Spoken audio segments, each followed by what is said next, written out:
My name is Rashmi Singh. मैं आपसे ये बोलना चाहती हूँ कि मैंने इस्लाम दिल से कबूल कर लिया, पर मैं चाहती हूँ कि आप मुझे कलमा पढ़ाएं। Sister said that she wants to accept Islam and she wants me to make her read the Shahada. Do you understand English, sister? Yes, Do you believe there's one God? yes, Do you believe that idol worship is wrong? yes, Do you believe that Prophet Muhammad is the final messenger of God? yes, Is anyone forcing you to accept Islam? no, Is there any economic pressure? no, Is there any physical pressure? no, Are you accepting with your free will? yes. Yes, sister. So I will inshallah recite the kalma in Arabic and you can repeat it.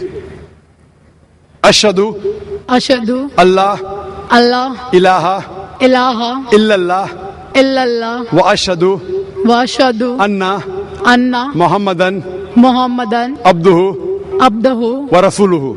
व रसूलहु। I bear witness I bear witness that that there is no God there is no God but Allah but Allah, and Prophet Muhammad, and Prophet Muhammad, peace be upon him, peace be upon him, is his servant and messenger. is his servant and messenger. MashaAllah, sister. Now you are a Muslim, and I pray to Allah subhanahu wa ta'ala that may He guide you and may He keep you on the straight path. As Allah says in the Quran in Surah Al-Imran chapter 3 verse number 8, رَبَّنَا لَا تُزِغْ قُلُوبَنَا بَعْدَ إِذْ هَدَيْتَنَا وَهَبْ لَنَا مِنْ لَدُنْكَ رَحْمَةً إِنَّكَ أَنْتَ الْوَهَّابُ. That, oh Lord, please keep us on the straight path after Thou hast guided us and keep us on the straight path. So I pray to Allah subhanahu wa ta'ala that may He give you more hidayah to keep you in the straight path and may He grant you Jannah. So, I want to ask you one question.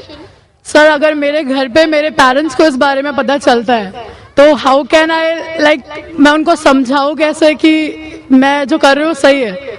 Sister has a question that if the parents come to know at home, how will she convince the parents that what she's doing is the truth?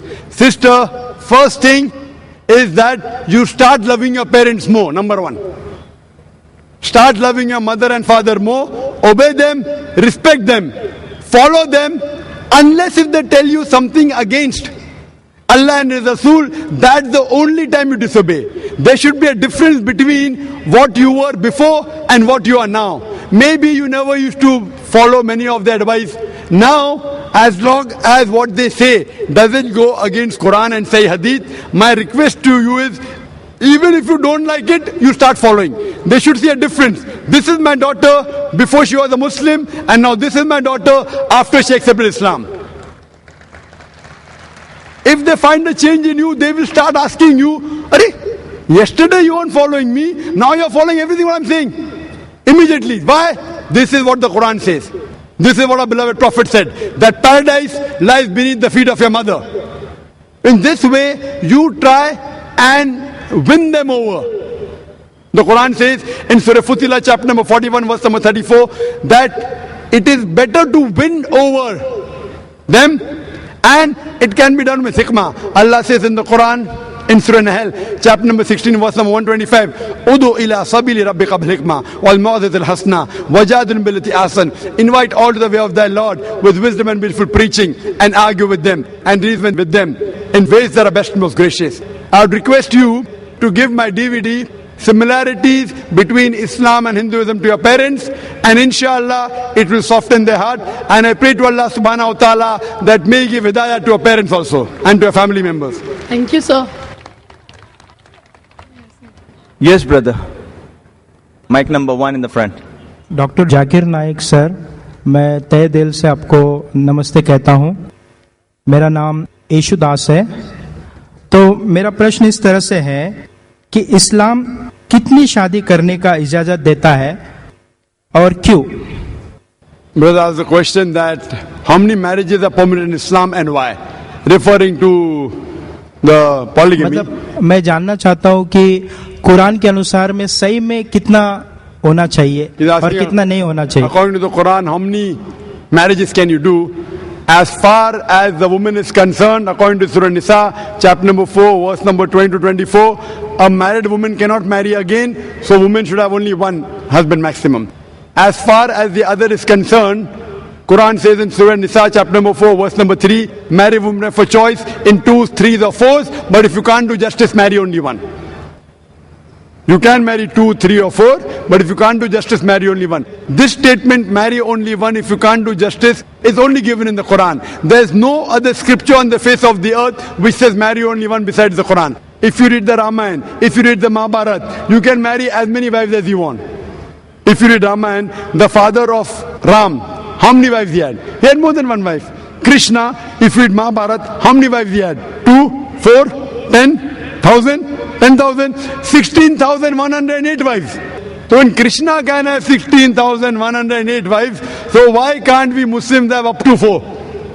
If you read the Bible, in the Old Testament as the New Testament, you can marry as many wives as you wish. Solomon had 700 wives. Abraham had 3 wives according to the Bible. It is the church which put up a limit. Christians should marry only one. It is Rabbi Ben Shimgan Houda who passed a synod that Jews should marry only one.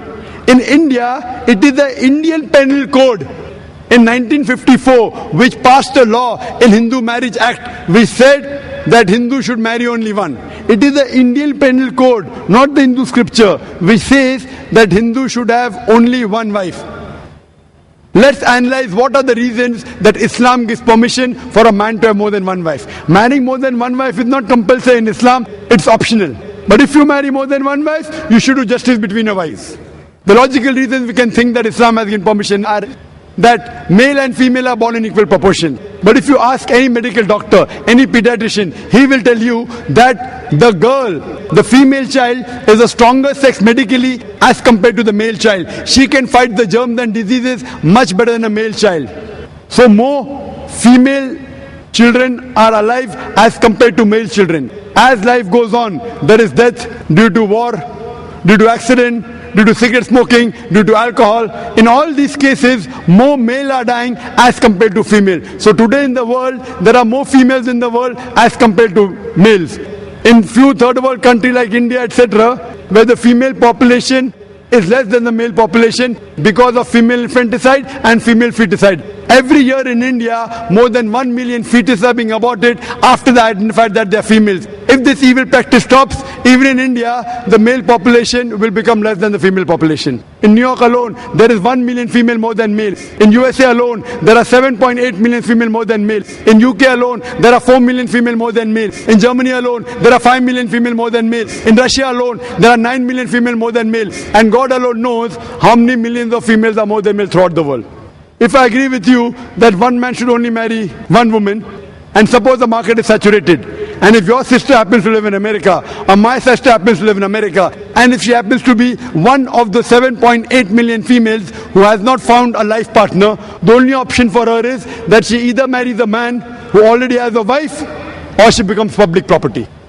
Public property, such a harsh word. This is the most sophisticated word I can use. I cannot think of a better word than this. And any modest woman would say that if the option is given, she would prefer marrying a man who already has a wife or become public property. Hope that answers the question.